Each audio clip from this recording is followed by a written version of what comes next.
생활비는 걱정하지 마세요. 제가 다 책임질게요. 그 말 한마디에 68째 마음이 크게 흔들렸습니다. 혼자 사는 건 편했지만 통장은 점점 비어갔고 몸이 아파도 기댈 사람 하나 없다는 게 너무 서러웠어요.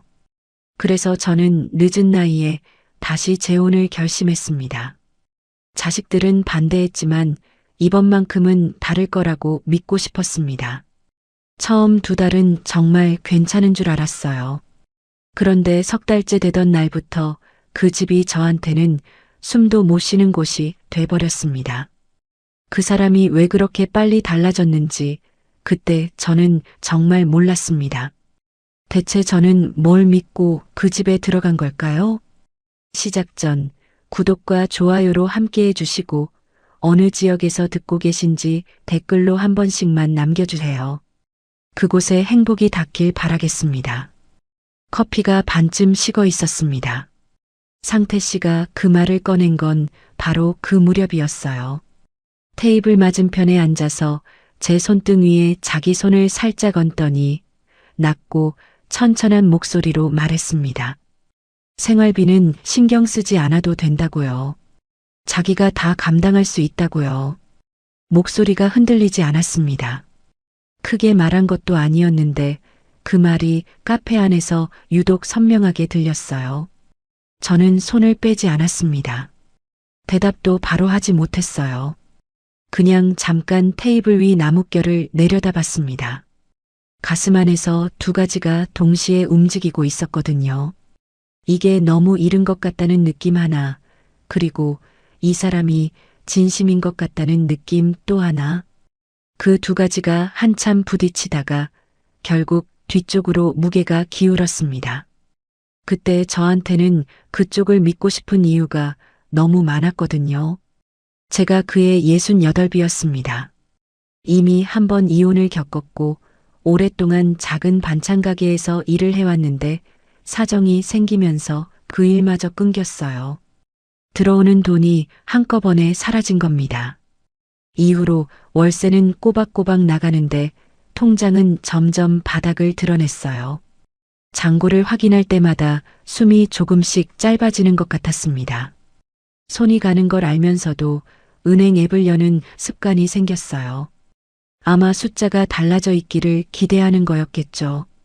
그런데 달라지는 건 항상 같은 방향이었습니다. 줄어드는 쪽이었어요. 몸도 예전 같지 않았거든요. 무릎이 안 좋아진 지는 꽤 됐고 어느 날은 허리까지 삐끗해서 종일 방 안에 누워 있어야 했습니다. 그날 저녁에 밥을 차려 먹을 힘이 없어서 그냥 물을 한 잔 마시고 누웠어요. 아프다는 게 서러운 게 아니라 아파도 아무도 모른다는 게 서러웠습니다. 딸 미라와 아들 지훈이 있었으니 연락할 사람이 없었던 건 아니에요. 그런데 전화를 들었다가도 그냥 내려놓게 되더라고요. 짐이 되기 싫었습니다. 그 마음이 진심이었어요. 자식들한테 기대는 순간부터 서로가 조금씩 불편해진다는 걸 저는 이미 알고 있었거든요. 알면서도 외로웠어요. 그게 제일 힘든 거였습니다. 그러던 참에 윤상태 씨가 연락을 해온 겁니다.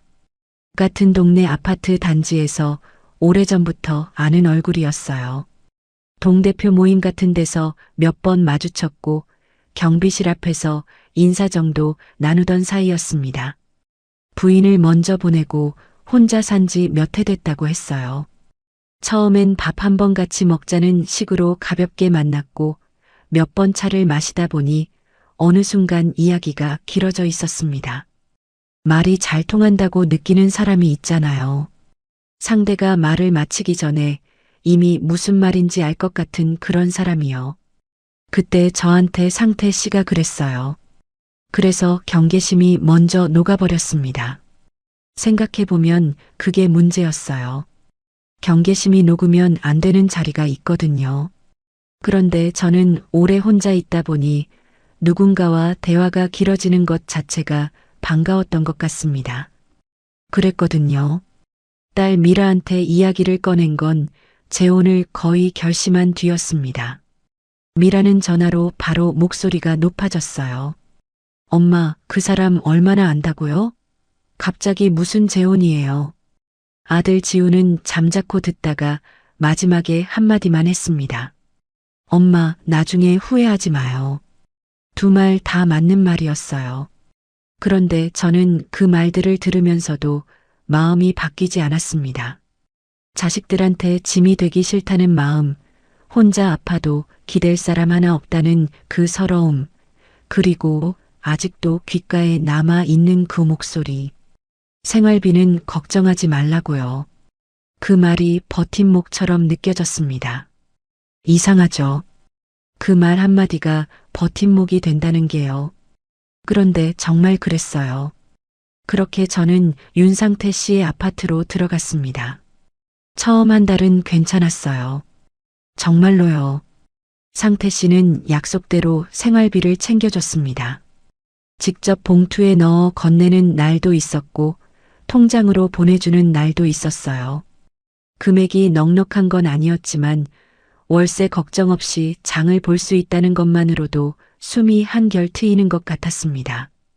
같이 밥을 먹으면 먼저 수저를 놓아주기도 했고 드라마 보다가 어깨를 한번 토닥여주는 날도 있었어요. 이 사람이 생각보다 자상하다고 느꼈어요. 이번엔 다를 수도 있겠다.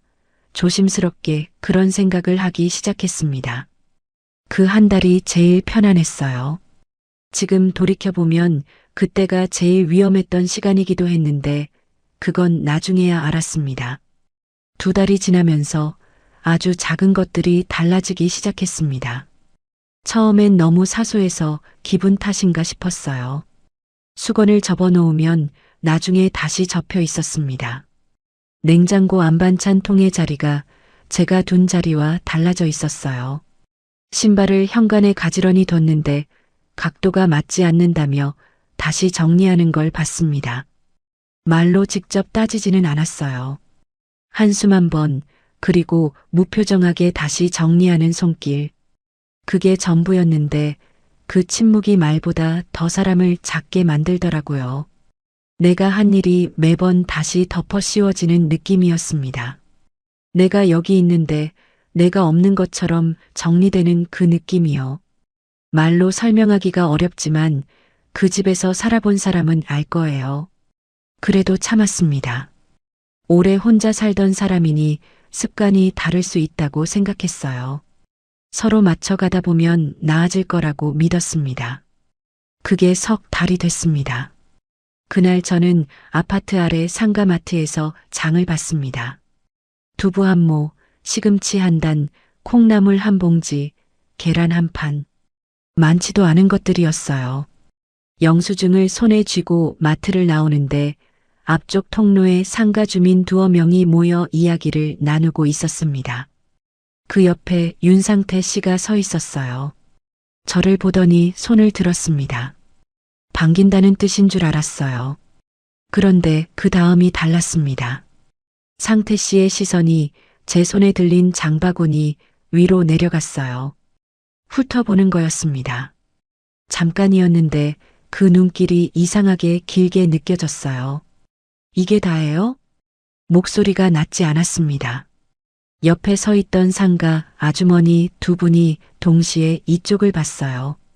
마트 안쪽에서 주인도 유리창 너머로 이쪽을 보고 있었습니다. 제가 뭐라 대답하려는 순간 상태 씨가 장바구니를 그냥 낚아챘습니다. 생활비 받아가면서 이것도 제대로 못해요? 목이 잠겼어요. 가슴이 막힌 게 아니라 목바로 아래쪽이 꽉 조이는 것 같은 느낌이었습니다. 사람들 앞이었어요.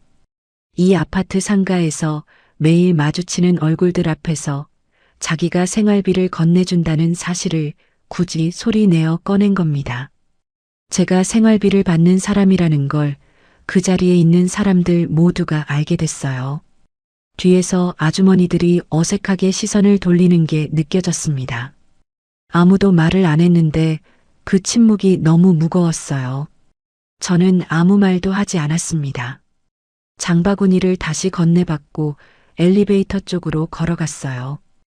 발이 땅에 붙은 것처럼 이상하게 무거웠습니다.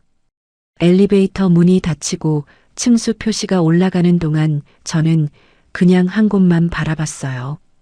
눈이 뻑뻑했습니다. 눈물이 날 것 같은데 나오질 않더라고요.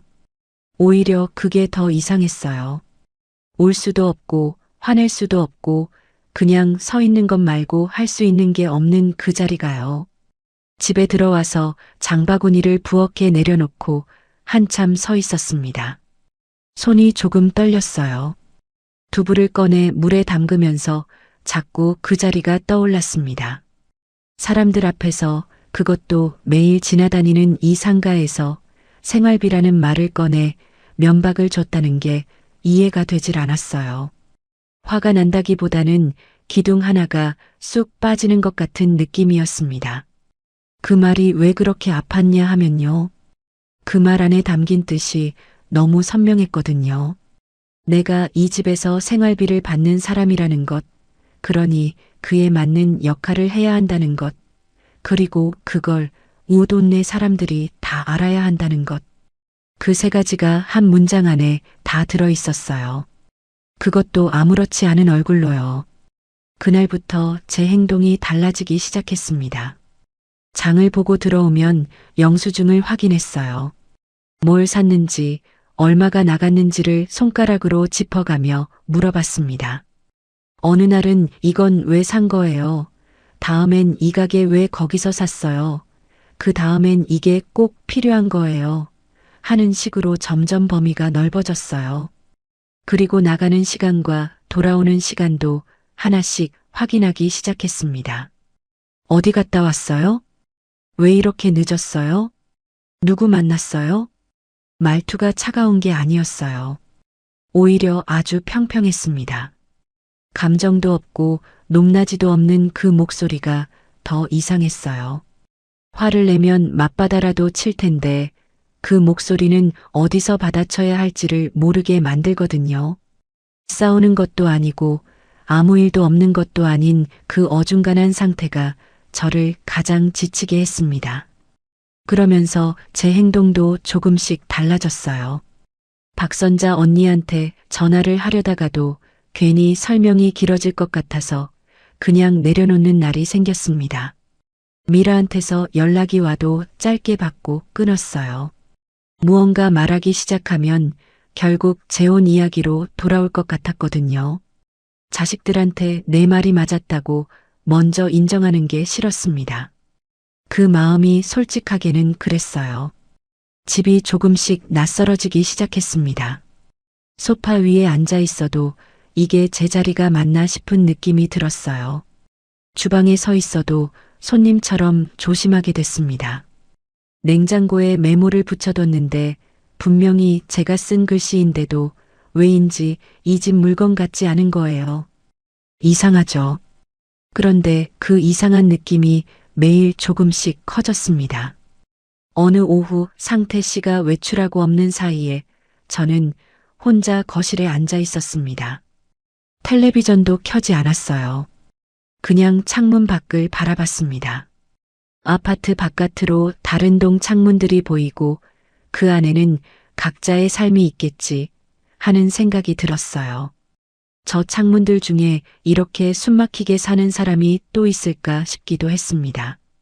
어쩌면 더 많이 있을 수도 있겠다 싶기도 했어요. 그 생각이 위로가 됐는지 더 서러웠는지는 잘 모르겠습니다. 그냥 그 창문들을 한참 바라봤어요. 밤에 자리에 누워서 처음으로 또렷하게 이 생각이 들었습니다. 이 재혼 잘못됐을 수도 있다. 말로 꺼낸 것도 아니었어요. 그냥 그 생각이 천장에 붙어서 지워지지 않았습니다. 눈을 감으면 낮에 상가에서 들었던 그 말이 다시 들렸어요. 생활비 받아가면서 그 말이 귓가에서 사라지질 않더라고요. 그날 밤 저는 눈을 감고 한 가지를 다짐했습니다. 더 당하기 전에 이 집에서 제가 정확히 어느 자리에 있는지를 먼저 알아야겠다고요. 그것만이라도 제대로 알고 나면 그 다음을 생각할 수 있을 것 같았어요. 울면서 나올 게 아니라 내가 서 있는 곳을 알고 난 뒤에 나와야 한다는 생각이었습니다. 그렇게 하고 싶었어요. 그리고 머지않아 저는 제가 생각했던 것보다 훨씬 이상한 자리에 세워져 있었다는 걸 알게 됩니다. 박선자 언니를 찾아간 건 충동적인 결정이었습니다. 아침에 눈을 뜨자마자 그냥 가야겠다는 생각이 들었어요. 오래 망설인 것도 아니었습니다. 상태 씨가 일찍 외출한 날이었고 저는 겉옷을 걸치고 가방을 들었어요. 버스를 2번 갈아타야 하는 거리였는데 그날따라 그 거리가 전혀 멀게 느껴지지 않았습니다. 오히려 버스 안에 앉아 창밖을 보는 그 시간이 오랜만에 제 숨 같았어요. 누가 어디 가냐고 묻지 않는 자리, 영수증 확인 안 하는 자리. 그게 버스 안이었거든요. 박선자 언니는 예전에 반찬 가게 일을 같이 하던 사이였습니다. 나이가 저보다 서너 살 위였고 입이 거친 것 같아도 속은 단단히 따뜻한 사람이었어요. 가게 일이 끊긴 뒤로도 가끔 연락은 주고받았는데 재혼 이야기가 나온 뒤로는 제 쪽에서 먼저 연락을 잘 안 하게 됐습니다. 언니도 재혼에 반대했거든요. 그 반대가 틀리지 않았다는 걸 저도 이제는 알고 있었어요. 그러니까 더 연락하기가 어려웠던 거겠죠. 내가 먼저 틀렸다고 인정하는 것 같아서요. 언니는 저를 보자마자 아무 말도 하지 않았습니다. 그냥 문을 열어주고 안으로 들어오게 했어요. 방 안에 앉히고 나서 먼저 따뜻한 걸 가져왔습니다. 거봐 내가 뭐라고 했냐, 왜 이제야 왔냐, 그런 말 한마디가 없었어요. 그게 더 고마웠습니다. 그냥 옆에 앉아줬거든요. 그 자리에서 저는 처음으로 숨을 제대로 쉰 것 같았습니다. 이야기를 꺼내기 시작했어요. 상가에서 면박을 준 일부터 영수증을 확인하는 일, 나가는 시간을 캐묻는 일까지요. 말하다 보니 목이 잠겼습니다.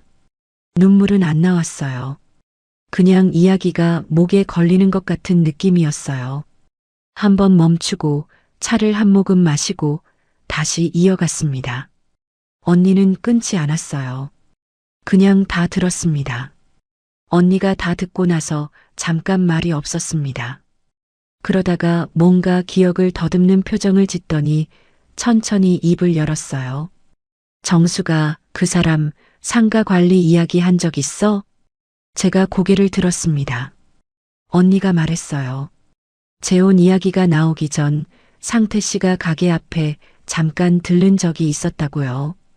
그때 언니한테 가볍게 건넨 말이 있었는데 나중에 정숙 씨와 같이 살게 되면 자기가 갖고 있는 상가 관리 일을 같이 봐주면 좋겠다고 했다는 겁니다.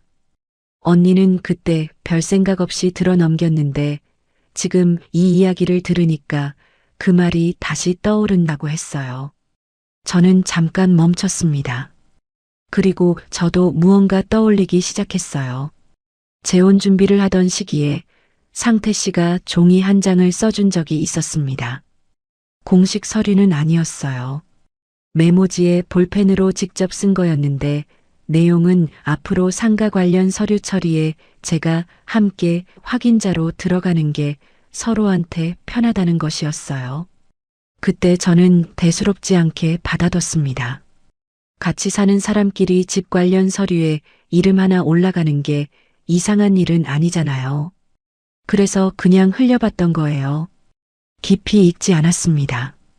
그런데 그 메모만이 아니었어요. 재혼 직후에 상태 씨가 같이 서명해달라고 가져온 서류가 있었습니다. 상가 관리비 자동이체 변경 신청서였는데 저는 제 이름 옆에 도장을 찍으면서도 정확히 무슨 내용인지를 꼼꼼히 들여다보지 않았어요. 상태 씨가 별거 아니라고 그냥 관리비 계좌 바꾸는 거라고 했거든요. 바쁘게 건네주고 바쁘게 받아갔어요. 저는 제 이름이 들어간 사본 한 장을 서류 봉투에 넣어두고 그냥 잊어버렸습니다. 그 봉투가 짐 속에 있었어요. 언니 집에서 돌아오자마자 짐 구석을 뒤졌습니다. 반쯤 구겨진 서류 봉투를 꺼냈어요. 안에 두 가지가 들어 있었습니다. 재혼 전에 상태 씨가 직접 써준 메모 한 장, 그리고 자동이체 변경 신청서 사본이었어요. 날짜를 확인했습니다.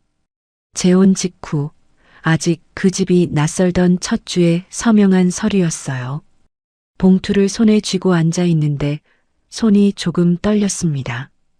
이게 왜 이상하게 느껴지냐 하면요. 그 이후로 상태 씨가 그 서류 이야기를 한 번도 다시 꺼내지 않았다는 겁니다. 가져가 놓고 그 다음이 없었어요. 상가 관리를 같이 봐달라고 했다면서 막상 입금 내역을 확인시켜 준 적도 없고 함께 뭔가 처리한 적도 없었습니다. 그냥 서류에 이름만 올려놓고 그 이후로는 아무 말이 없었던 거예요. 그러면서도 집안에서는 제가 한 일을 하나씩 통제했습니다. 영수증을 확인하고 나가는 시간을 캐묻고 카드도 마음대로 못 쓰게 했어요. 바깥 서류에서는 제 이름이 쓰이면서 집안에서는 제가 아무것도 결정할 수 없는 자리에 있었던 겁니다. 그 두 가지가 연결되는 순간 뭔가 머릿속에서 무거운 것 하나가 자리를 바꿨어요. 나는 여기서 함께 살러 들어온 게 아닐 수도 있겠다는 생각이요. 그날 밤 저는 메모지와 서류 사본을 다시 봉투에 넣어 짐 안쪽 깊숙이 두었습니다. 누군가한테 보여줄 것도 아니었어요. 그냥 이게 제 손에 있다는 걸 확인하고 싶었습니다. 없애지 않을 거라는 다짐 같은 거였어요. 이게 아무것도 아닌 종이인지 아니면 내가 이 자리에서 버틸 수 있는 마지막 근거인지는 아직 몰랐습니다. 하지만 버리면 안 된다는 건 알았어요. 그리고 그때부터 이 집안에서 눈이 조금 달라졌습니다. 들리지 않던 것들이 들리기 시작했어요. 상태 씨가 전화를 받으러 베란다로 나가는 횟수가 많다는 것, 통화를 마치고 돌아올 때마다 표정이 한 번씩 정리되고 들어온다는 것, 그리고 특정 서랍은 항상 잠겨 있다는 것. 전에는 그냥 그러려니 했던 것들이 이제는 조금씩 다르게 보이기 시작했습니다. 의심이 커진 게 아니라 눈이 열린 것 같은 느낌이었어요. 윤상태 씨가 무언가를 감추고 있다는 느낌. 그 느낌이 이번에는 기분 탓으로 흘려버려지지 않았습니다. 제가 조심스럽게 서류 이야기를 꺼낸 건 그로부터 며칠 뒤였습니다. 저녁을 먹고 나서 상을 치우는 중이었어요. 특별히 자리를 잡은 것도 아니었습니다. 그냥 그 순간에 말이 나왔어요. 목소리를 낮게 유지하면서 예전에 서명했던 자동이체 서류 있지 않냐고, 그게 정확히 어떤 내용이었는지 다시 한번 확인하고 싶다고 했습니다. 상태 씨의 손이 잠깐 멈췄어요. 그릇을 내려놓는 손이었습니다. 왜요, 갑자기? 목소리가 평평했어요. 아까까지 밥 먹으면서 나누던 그 말투가 아니었습니다. 층이 하나 내려가 있었어요. 그 변화가 작았는데 저한테는 크게 느껴졌습니다. 그냥 제 이름이 들어간 서류니까요. 제가 말했어요. 싸우려고 꺼낸 말이 아니었습니다. 진짜로 그냥 알고 싶었거든요. 내 이름이 들어간 서류가 어떤 효력을 갖는지, 그게 지금 어떻게 쓰이고 있는지를요.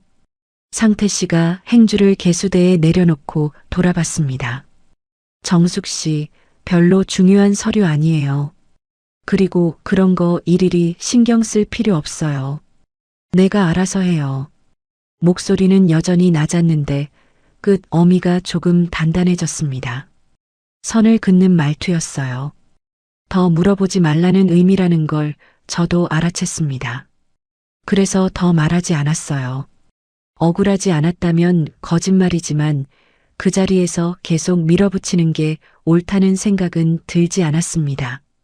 뭔가를 알아내려면 싸워서 얻어낼 게 아니라 조용히 확인해야 한다는 걸 그때 어렴풋이 느꼈어요. 그날 이후로 분위기가 달라졌습니다. 다음 날 통장을 확인했는데 이달 생활비 입금이 아직 안 돼 있었어요. 날짜가 늦어진 건 처음이었습니다. 우연일 수도 있다고 생각했어요. 그런데 그 다음 날도 들어오지 않았습니다. 상태 씨한테 직접 물어보기가 어렵더라고요. 왜 안 들어오냐고 물었다가 또 생활비 이야기가 나올까봐 목이 먼저 조여왔습니다. 이상하죠.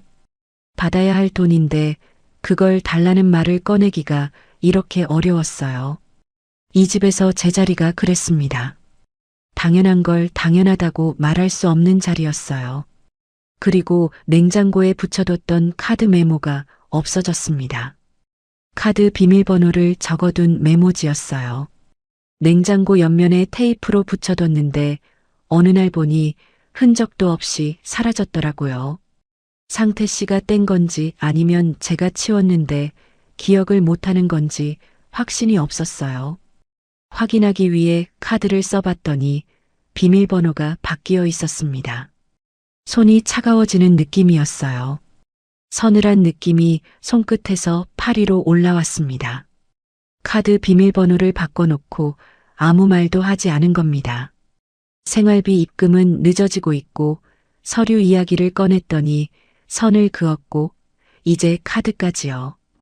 이게 우연이 아니라는 게 느껴졌어요. 일이 하나씩 따로 일어나는 게 아니라 방향이 있다는 느낌이요. 그 방향이 어디를 향하고 있는지를 저는 온몸으로 알아채기 시작했습니다. 그 상황에서 윤세영 씨가 들이닥쳤어요. 세영 씨는 상태 씨의 딸이었습니다. 나이가 40 초반이었고 아버지와 자주 연락을 주고받는다는 걸 저도 알고 있었어요. 재혼 이후로 얼굴을 몇 번 봤는데 그때마다 웃기는 했지만 눈이 웃지 않는 얼굴이었습니다. 제가 이 집에 들어온 걸 처음부터 탐탁지 않게 여겼다는 게 티가 났어요. 그날은 예고 없이 왔습니다. 초인종이 울리고 문을 열었더니 세영 씨가 서 있었어요. 상태 씨는 그 시간에 집에 없었습니다. 잠깐 들어가도 될까요? 세영 씨가 들어오면서 소파에 앉았습니다. 가방을 내려놓는 손이 너무 편안해 보였어요. 이 집이 낯설지 않은 사람처럼요. 저는 그 자리에서 마주 앉았습니다. 등이 자연스럽게 긴장됐어요. 이 사람이 그냥 아버지 얼굴 보러 온 게 아니라는 걸 아는 모양새만 봐도 알 수 있었거든요. 제가 솔직하게 여쭤봐도 될까요? 물어봐도 되냐고 하면서 이미 시작된 말이었습니다. 아버지 돈 보고 들어오신 거 아닌가요? 저는 숨을 한번 들이쉬었어요. 얼굴이 달아오르는 게 느껴졌는데 이상하게 목소리가 가라앉았습니다. 무슨 근거로 그런 말씀을 하시는 건지요. 혼자 생활이 어려우셨던 거 맞잖아요. 아버지가 형편이 나으신 것도 알고 들어오셨을 거고요. 말이 가볍게 나왔어요. 사실을 확인하는 게 아니라 결론을 통보하는 말투였습니다. 저는 그 말투가 낯설지 않았어요. 서류 이야기를 꺼냈을 때 상태 씨가 선을 긋던 그 말투와 결이 같았거든요. 부녀가 같은 방향을 바라보고 있다는 느낌이 선명하게 들었습니다. 저는 더 받아치지 않았어요. 일어서서 차 한 잔을 가져왔습니다. 테이블에 내려놓으면서 조용히 말했어요. 많이 걱정되시는 거 알겠어요. 그런데 말씀하신 건 사실과 다릅니다. 세영 씨가 차를 마시지 않고 가방을 들었어요. 나가면서 한마디 더 했습니다. 아버지한테 무리한 요구 같은 거 하지 않으셨으면 해요. 문이 닫히고 나서 저는 소파에 그대로 앉아 있었습니다. 등이 잔뜩 굳어 있었어요. 어깨 위에 무거운 게 얹혀 있는 것 같았습니다. 모멸감이라는 게 이런 거구나 싶었어요.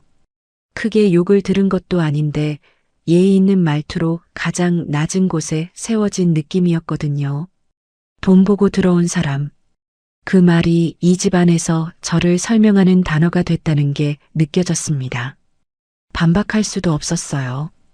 반박하는 순간 더 그 말 속으로 끌려 들어가는 것 같았거든요. 그래서 그냥 차를 내려놓고 조용히 있었습니다.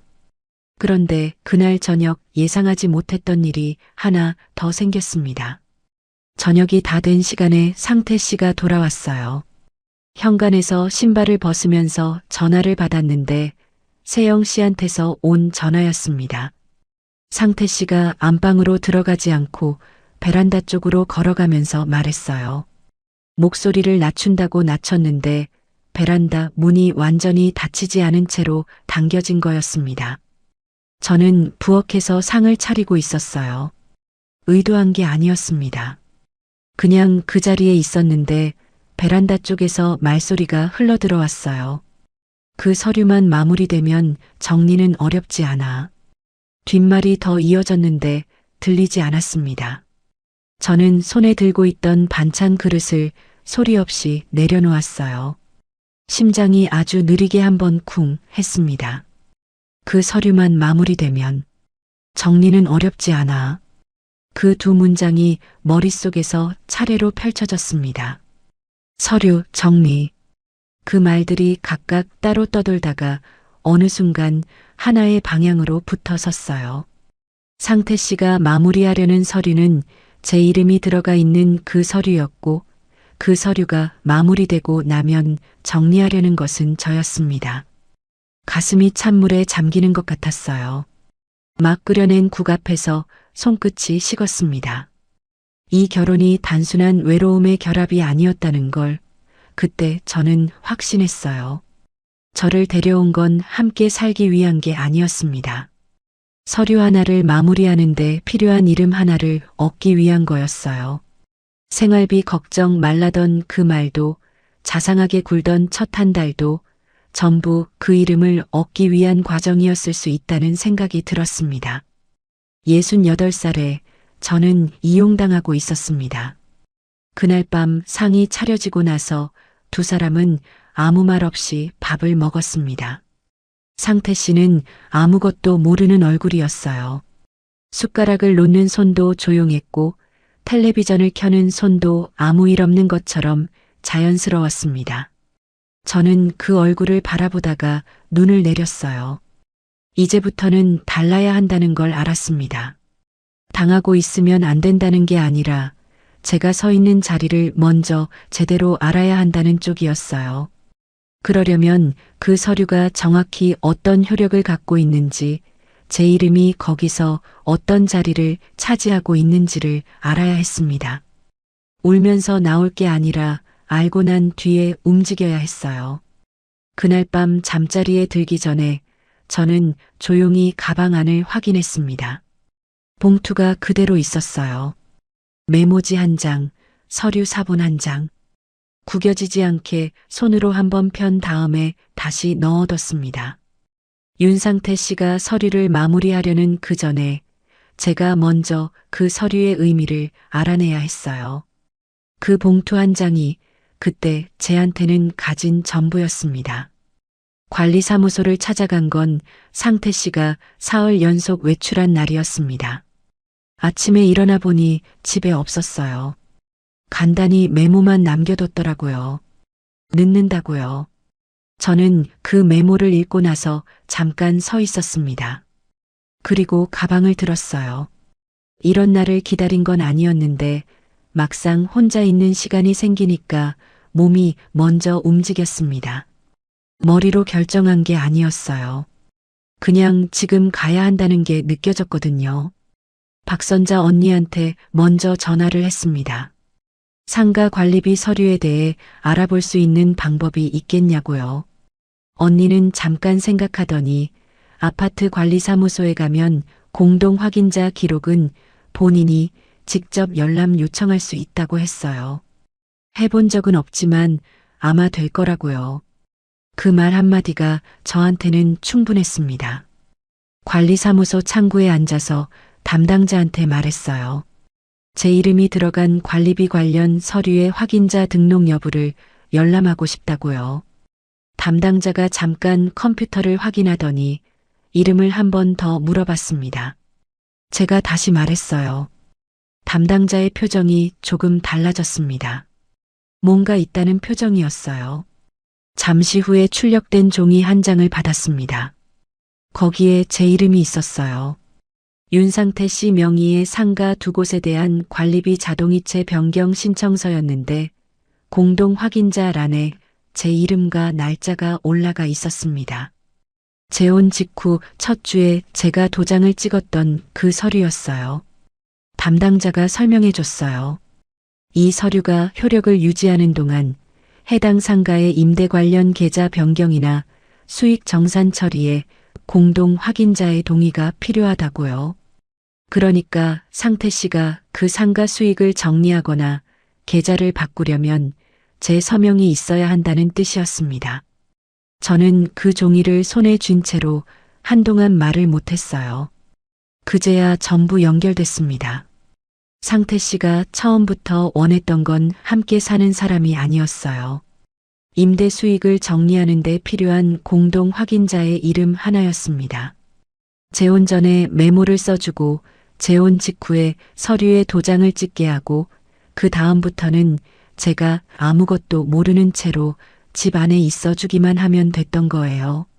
서류만 마무리되면 정리는 어렵지 않다던 그 말, 그게 이런 뜻이었습니다. 서류를 완전히 처리하고 나면 저는 필요 없어지는 거였어요. 생활비 걱정 말라던 그 말이 처음으로 다르게 들렸습니다. 배려가 아니었어요. 계산이었어요. 관리사무소를 나와서 언니한테 전화를 했습니다. 목소리가 생각보다 떨리지 않았어요. 오히려 차가워지는 것 같았습니다. 언니한테 내용을 설명했더니 언니가 한참 말이 없었어요. 그러다가 말했습니다. 정수가 그 서류 사본이랑 메모 아직 갖고 있지? 있어요. 버리지 마. 절대로. 저는 알겠다고 했어요. 그날 집으로 돌아오는 길에 저는 많은 생각을 했습니다. 화가 났냐고요. 났어요. 그런데 그 화가 뜨겁지 않았어요. 차가운 화였습니다. 소리 지르고 싶은 게 아니라 이걸 어떻게 써야 하나를 생각하는 쪽이었어요. 울고 싶다는 생각은 들지 않았습니다. 이미 충분히 속았고 이미 충분히 작아졌으니까요. 이제 남은 건 그걸 되돌려 놓는 일이었어요. 며칠이 지났습니다. 저는 집안에서 아무 일도 없는 것처럼 지냈어요. 밥을 차리고 상을 치우고 물어보면 대답하고 그랬습니다. 상태 씨는 여전히 서류 이야기를 꺼내지 않았어요. 기다리는 것 같았습니다. 뭔가를 기다리는 사람 특유의 조용함이 있거든요. 저는 그 조용함 안에서 제 준비를 마쳤습니다. 그리고 그날이 왔어요. 세영 씨가 또 왔습니다. 이번엔 상태 씨가 집에 있는 날이었어요. 세영 씨가 오면서 아버지한테 뭔가를 가져왔고 두 사람이 거실 쪽 테이블에 앉았습니다. 저는 부엌에서 물을 끓이고 있었어요. 두 사람의 이야기 소리가 낮게 들렸는데 서류라는 단어가 한 번 들렸습니다. 그리고 도장이라는 단어가 들렸어요. 저는 주전자를 불에서 내렸습니다. 그리고 제 가방에서 봉투를 꺼냈어요. 메모지 한 장, 서류 사본 한 장, 관리사무소에서 출력해온 열람 확인서 한 장.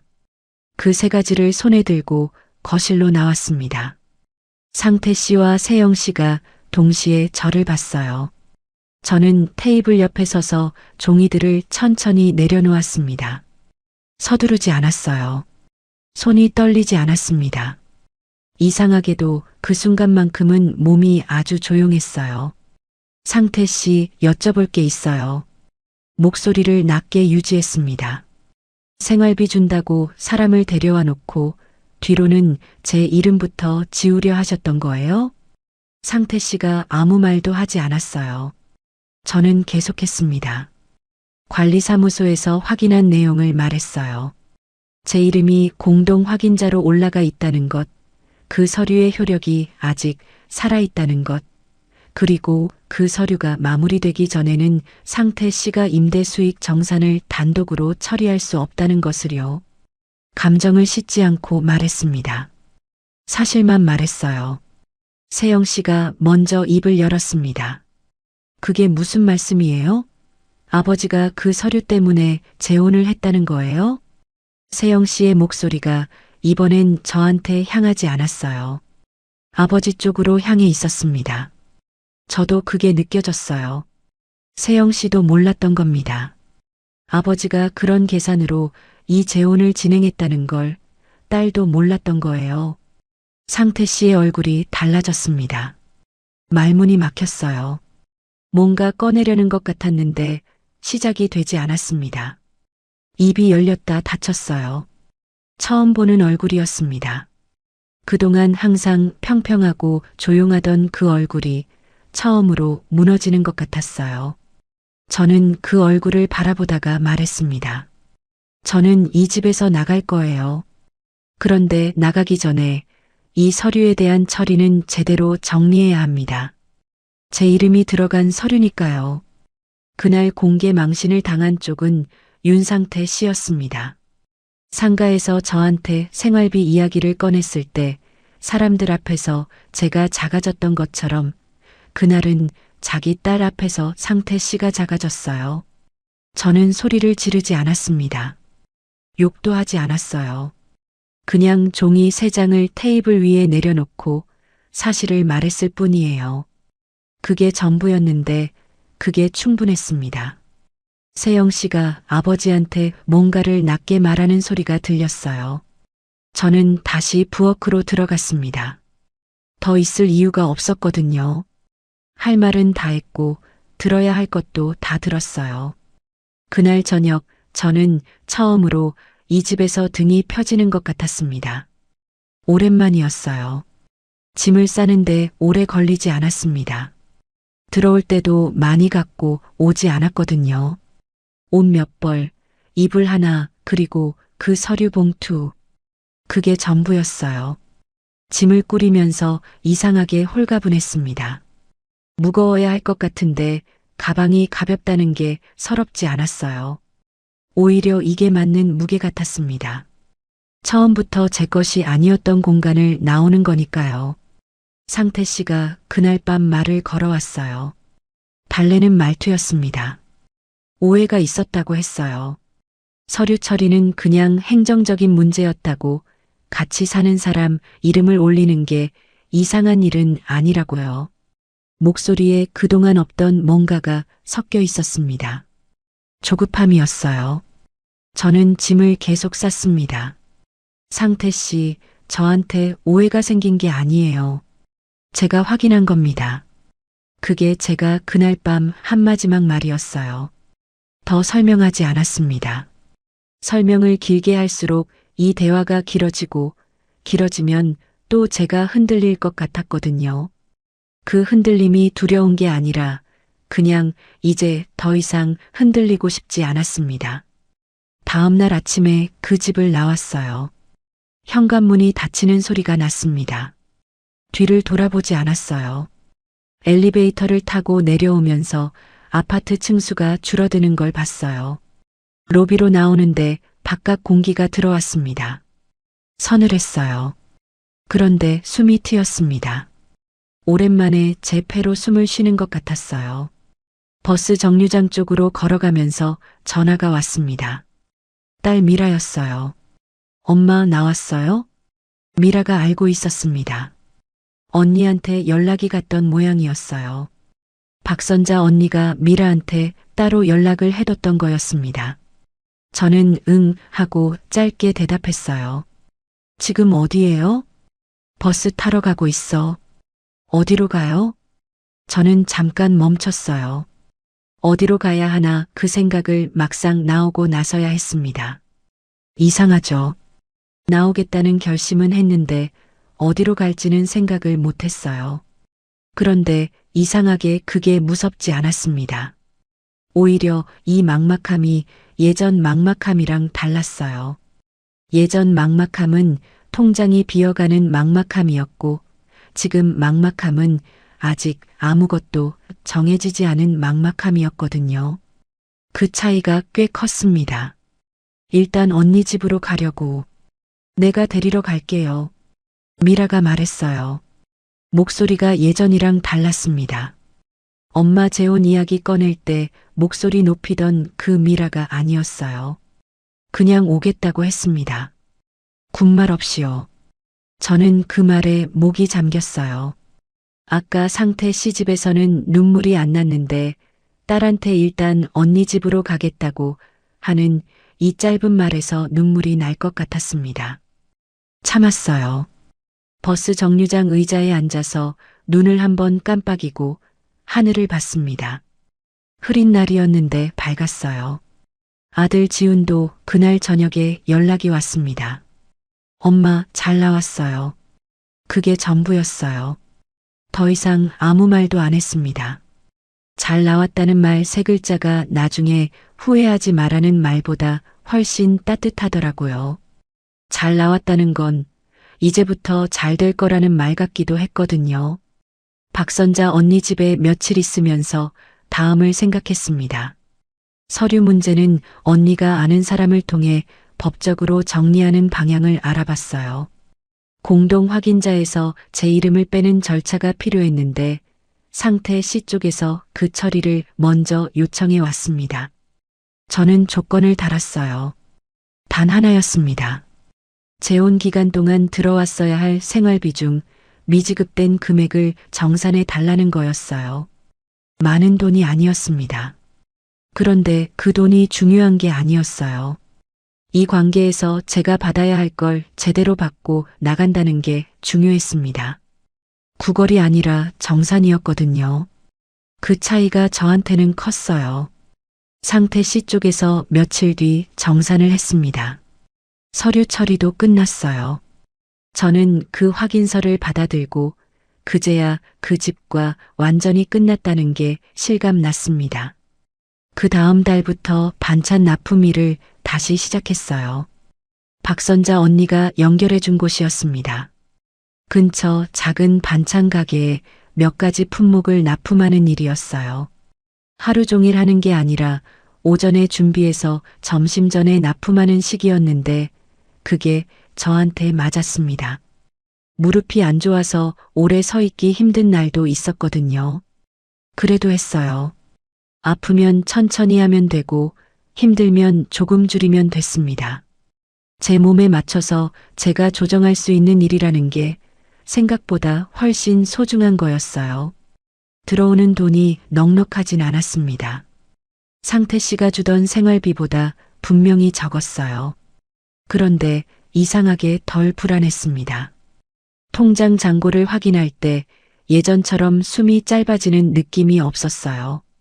적어도 이 돈은 아무도 영수증을 확인하지 않는 돈이었거든요. 제가 번 돈이었습니다. 그 차이가 잔고 숫자보다 훨씬 크게 느껴졌어요. 미라가 가끔 반찬 재료를 사다 줬습니다. 말없이 문 앞에 두고 가는 날도 있었어요. 처음엔 사양하려다가 그냥 받았습니다. 받는 것도 연습이 필요하더라고요. 자식한테 짐이 되기 싫다는 마음과 자식이 챙겨주는 걸 받아들이는 마음이 다른 거라는 걸 그때 알았어요. 짐이 되는 건 기대는 거고 챙김을 받는 건 연결되는 거거든요. 그 구분을 예전에는 몰랐습니다. 지훈도 한 달에 한 번쯤 얼굴을 비쳤어요. 특별한 말은 없었어요. 밥 한 번 먹고 가거나 냉장고 안을 한 번 들여다보고 가거나요. 그런데 그게 좋았습니다. 말이 많지 않아도 오는 것 자체가 연결이었거든요. 돌아보면 그 재혼이 실패였냐고요. 어떻게 보면 맞아요. 맞는 말이에요. 그런데 제가 거기서 잃은 것만 있던 건 아니었습니다.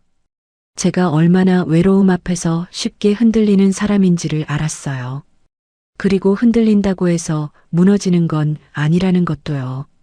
상태 씨한테 이용당한 건 맞지만 저는 결국 그 집에서 서류 3장을 들고 테이블 앞에 섰거든요. 68살에요. 소리 지르지 않고 울지 않고 사실만 말하면서요. 그게 작은 일 같아도 저한테는 작지 않았습니다. 나중에 언니한테 그 이야기를 하면서 제가 말했어요. 언니, 나 그 집에서 진짜 잘못한 게 뭔지 알아? 뭔데? 외로운 마음으로 들어간 거. 그 마음이 문제였어. 그 남자가 문제가 아니라. 언니가 잠깐 있다가 말했습니다. 그걸 알게 됐으면 그 집 들어간 거 헛된 건 아니네. 저는 웃었어요.